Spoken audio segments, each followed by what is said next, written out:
Magandang hapon po. Lampas na ng alas 6 ng hapon dito. Pero ano pa ang liwanag, masyado pang maliwanag sa labas. Itutuloy ko po ang aking veiling series and this is already number 2.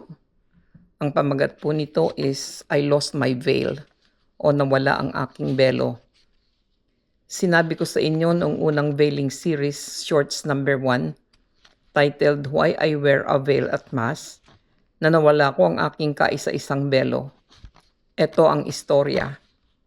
Noong lumipat ako sa Canada, noong Hunyo 1971, dala-dala ko ang isang maliit na doily style, yung pong bilog na belo mula sa Pilipinas.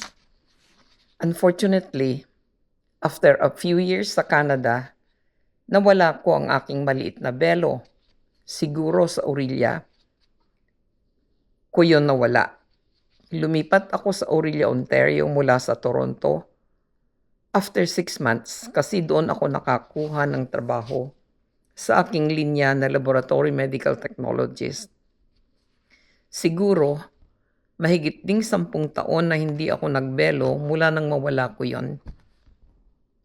Bumalik kami sa Toronto noong 1988. Pagkaraan ng almost 18 years, noong 1994 napasali kami sa Catholic Charismatic Covenant Prayer Community called Bukas Loob sa Diyos, sa English tinatawag ito na Open in Spirit to God. Biglang siklab ang aking pananampalataya. Mula nang ipinanganak ang aking unang apo at bininyagan noong 1996, ay natuto kaming mag-asawa na magsilbi sa 3 simbahan na nakapalibot sa aming tirahan sa Toronto. Noong panahon na iyon, ko naisip ulit ng gumamit ng belo dahil nararamdaman ko na parang may kulang. So mula noon ay mahigit na 4 na dekada na or more than 40 years hanggang ngayon na ako'y gumagamit ng belo sa simbahan.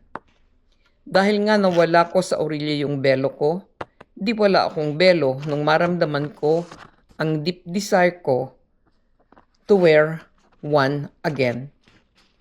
Sa susunod kong vlog sa Veiling Series Short number 3, sasabihin ko sa inyo how I solved that problem.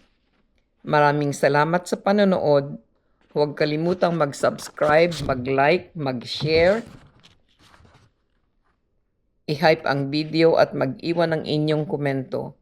Kita-kita tayo ulit sa Veiling Series Short number 3. Salamat po.